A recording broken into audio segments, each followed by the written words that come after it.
It's been 35 long hours of travel. We've made it to the great country of Nepal. Finally. I am so tired, but I'm going to meet Amrit, who is my lovely guide who's been helping me out. Here we go. I finally got to the actually pretty nice hotel in downtown Kathmandu. And I just sat down with Amrit for about an hour to go through the plan. He did mention that like the miles per day that I was planning would be harder than Everest. Those are his words, not mine. So that's encouraging, I guess, and a little bit scary. The plan is to start at Lukla and do the 3-pass trek clockwise, which means hitting Ranjo La Pass, Chola Pass, then doing an out and back to Everest Base Camp, and then hitting Kongmala Pass, finishing the loop, coming back to Lukla, and then going out to meet a guide at the base of Mera Peak, where I would tag Mera Peak, which is taller than Denali at over 21,000 feet, and then running all the way back to Lukla to fly out.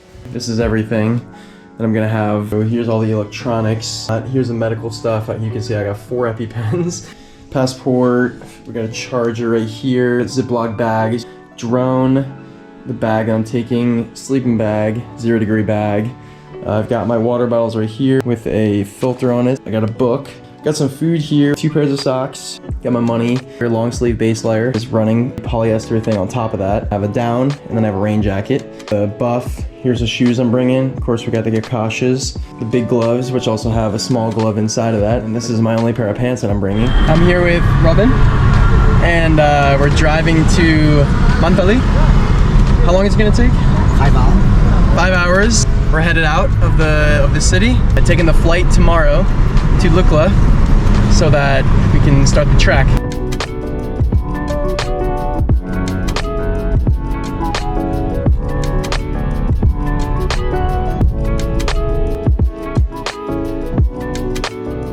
So there's the road up there. Landslide, and then he had to spend, what, 10 days? 10 days on the other side of this road before they were able to get through. Hoping that doesn't happen on this time. Well, I'm in Mantali, where I'm prepared to take the most dangerous flight in the world right now. Now my flight's supposedly not till 8, but I'm up at about 5:30 because like 1 a.m. every dog in a 100-mile radius started barking for about an hour while some guy blew some crazy horn, and I think they chased after him. 3:34, the roosters started crowing, and I think the goats started goating, and I've just been laying here, so we're gonna get going.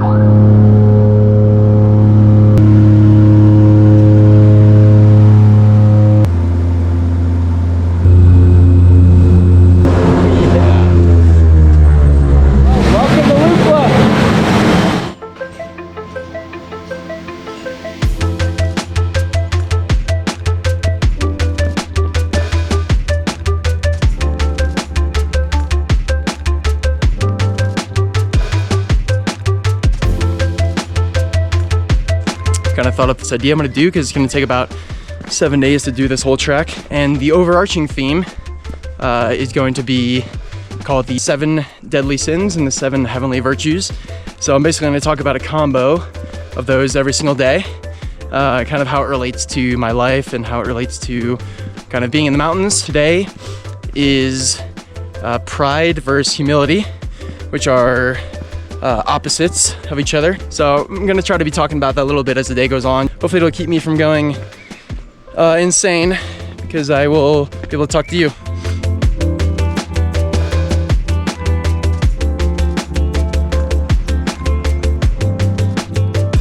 Well, like I talked about earlier, today's theme is pride versus humility.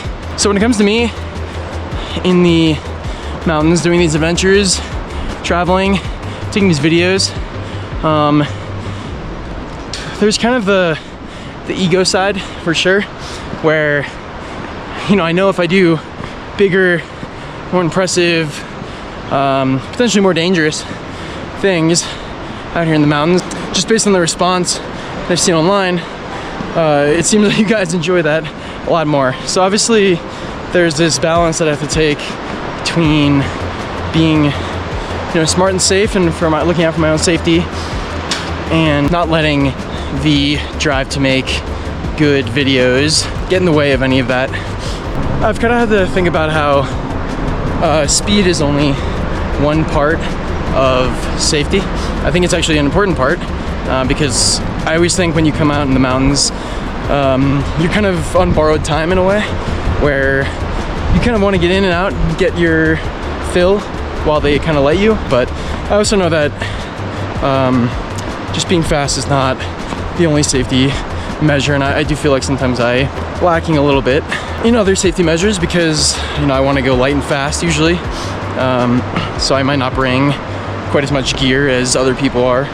There's tons to learn still, especially like rope skills and stuff. So, you know, I try to kind of find the balance, hopefully, where I'm trying to go and do impressive stuff because, one, it makes me feel good, and I know that also I really love seeing all the positive feedback from you guys too. But I also need to make sure that I'm humble and that I know my skill set and not try to go in over my head, because, you know, I have before, and, you know, it's not a good feeling when you do.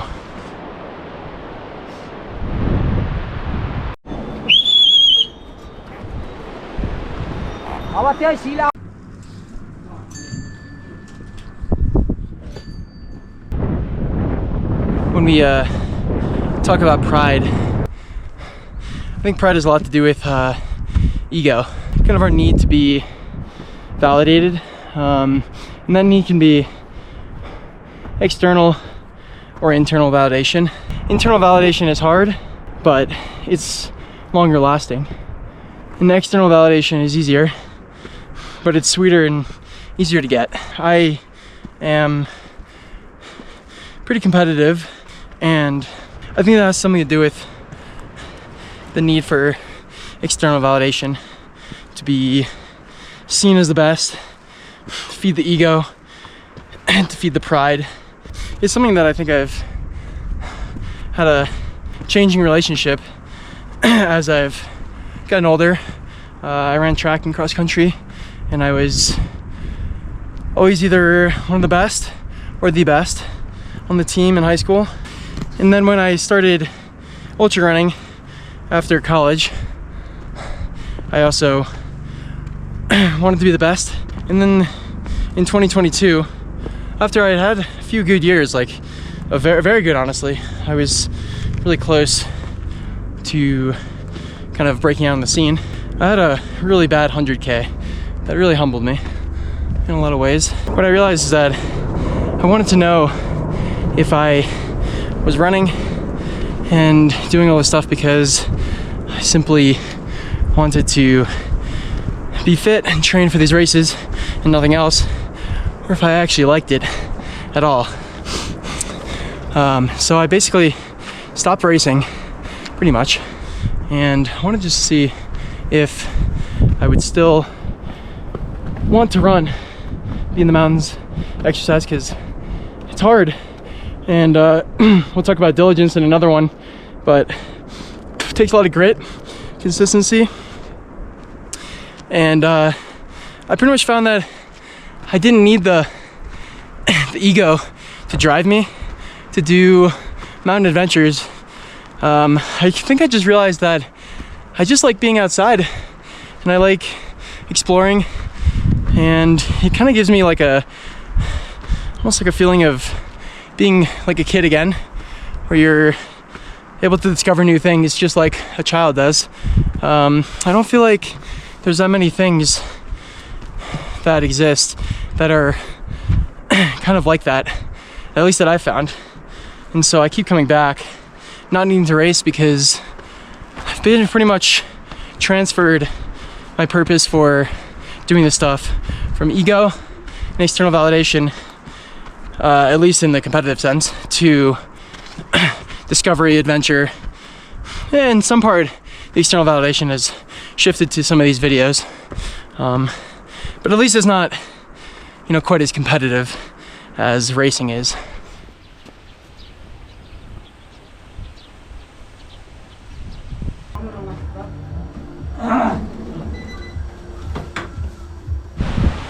I've just gotten to Namche Bazaar, which is supposed to be kind of like the big hotel, restaurant, place, kind of the last one before I really set out on the big loop. Like 12 miles in, it's been a little over 4 hours. Just want to get a coffee or something, it'd be pretty nice. Namche's finest pizza. Actually looks pretty good.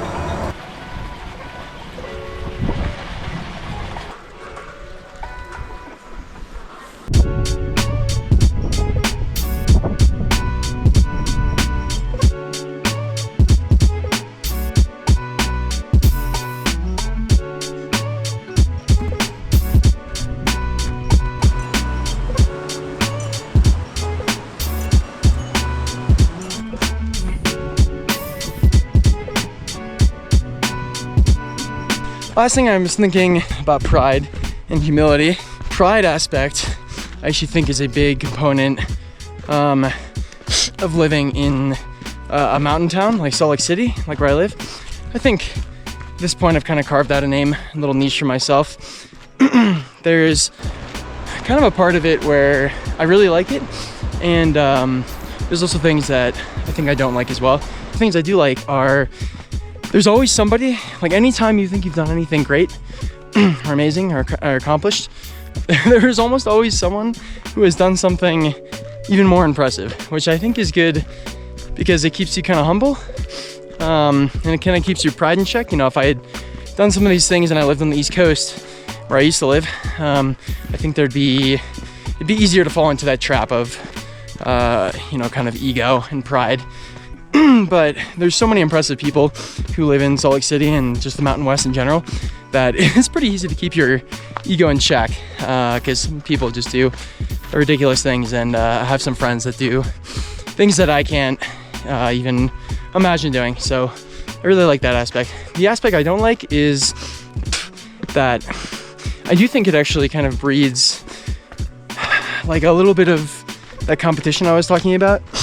And I don't think I mean it in terms of like oh, I'm gonna go do something more impressive than you. I don't think that really exists, at least in Salt Lake City, I'll talk for. But something that I have noticed, I think, is that I think there's like an image that exists once you've kind of formed it of yourself. A view that other people see me in a certain way. You know, somebody who does, you know, big things, maybe things that they wouldn't do. Some people, that image that I believe exists of me out there is something that for some reason I feel like I need to uphold in a way, because for some reason if I don't, then I feel like that image of me will collapse, and then the respect that I've garnered from getting that image, you know, a lot of hard work, would kind of fade away.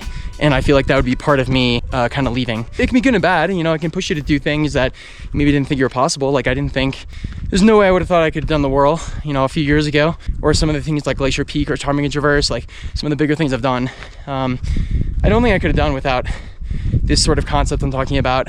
But I'm also a little bit wary, and I don't want to get like, I don't know if the right word would be audience captured in a way, where you just start doing things for other people only, and make sure that I'm doing things I want to do. And I think this trip, I hope, is a good example of that. I mean, I've wanted to be here for as long as I can think of. I talked about into thin air earlier, but like follow my heart in a way, and then I just record and make these videos along the process. And I feel like that's almost like, that feels pure to me, and not superficial. Like if I was doing a thing that I didn't want to do just because I thought that you know, it'd be good content or something, I feel like that would be kind of fake to me, and I want to stay away from that. So that's kind of where I'm at on this topic.